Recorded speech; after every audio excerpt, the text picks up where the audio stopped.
All right. Alright. First and foremost, I appreciate everything everybody's done. Um, I ask everybody and anybody to go to change.org, read the actual evidence, the actual testimony, the transcript testimony, the grand jury proceedings, and the actual trial proceedings, and to look at the actual medical records and autopsy report. I have an actual innocence claim.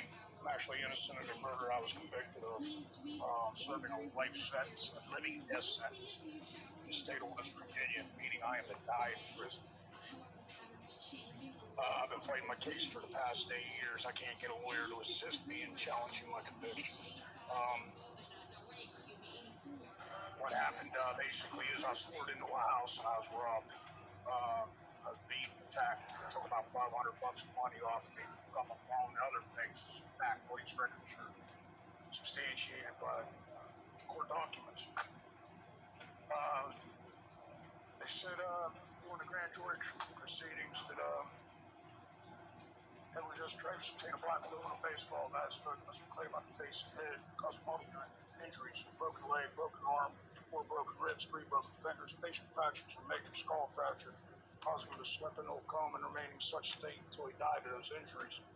There's a criminal investigation being performed right now against the police officer and the prosecuting attorney who's now a judge for them suborning this false fabricated evidence of perjured testimony because this man never suffered these injuries. It took him 7 years to get his autopsy report unsealed. You can read it on change.org. This man never had any of these injuries. He had no facial fractures, no skull fracture. He didn't die as a result of these non-existing injuries and died more than a week later of a heart attack and natural causes.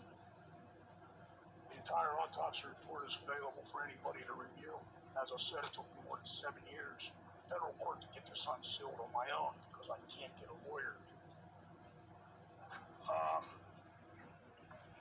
The case is absolutely amazing.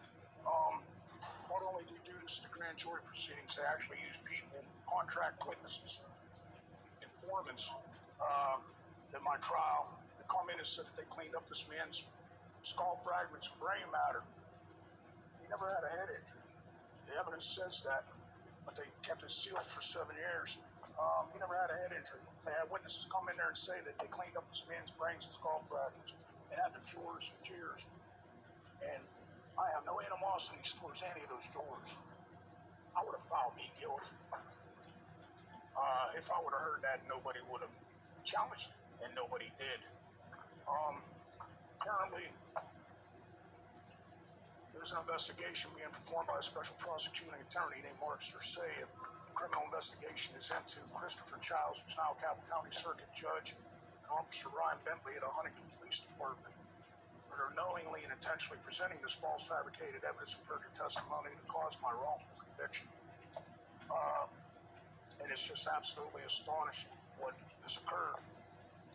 As I said, I ask everybody to please go to change.org, read this actual evidence, and review all my filings in federal and state courts.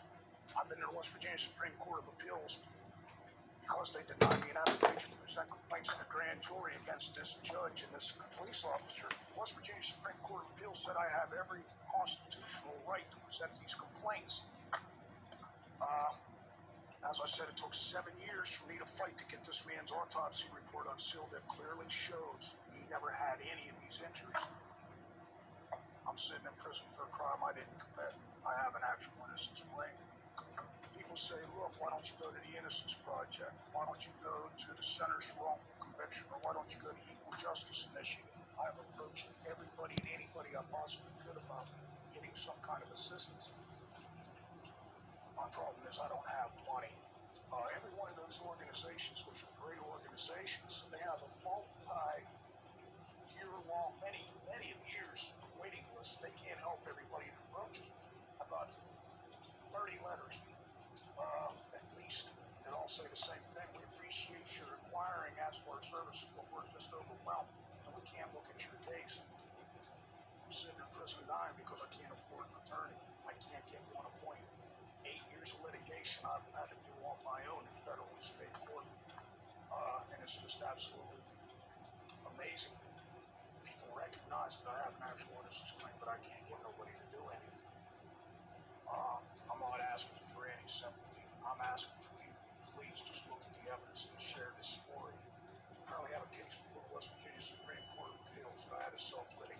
So, in this petition of habeas corpus, seeking the vacation of my sentence and reversal.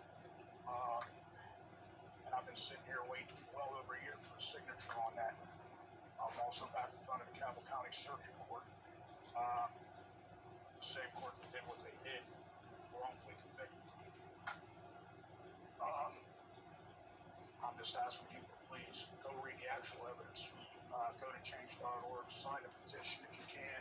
And look, I'm open to comments, I'm open to suggestions. I'll respond to anybody that writes. I'll provide you any documents you want. I've got banker boxes, medical records, hospital reports, and autopsy reports. I've got all these actual records that took me all these years to finally get unsealed. And it's absolutely astonishing. Even the neurology department clearly says this man never had a headache, nothing. And yet they potentially relentlessly said this man's brains were beat out of his head. And unfortunately, I mean, this man is deceased. And apparently he died of a heart attack. But I never inflicted a wound on him, nor did anybody else that I'm aware of. I was lured into that house under a premise of talking to somebody about performing some work in the club that I operated in Huntington. I was robbed. They took my phone. They stabbed me up. People say, why didn't I call the police? Well, number one, I was never going to get my cell phone back for the little $500 they took off of me. I certainly wasn't going to go to the hospital and ended up with a $5,000 to $10,000 hospital bill for getting stabbed up. I marked it down as a loss. A week later, I catch a big charge, and they wrongfully convicted me because I wouldn't cooperate. It is what it is. Again, please, I just ask people to go to change.org. I also ask them to go to Chuck Johnson's Facebook, read the actual evidence, read the actual testimony. Nobody did this, me or anybody else. It's just absolutely inherently incredible. And I thank you. It's the first time I got to tell anybody anything. I'm trying to do it on a limited time, so I'm not really prepared. But as I said, I'm open to questions, comments. Feel free to contact me anyway. Contact my son. Contact anybody. We'll get you any information you need if it helps.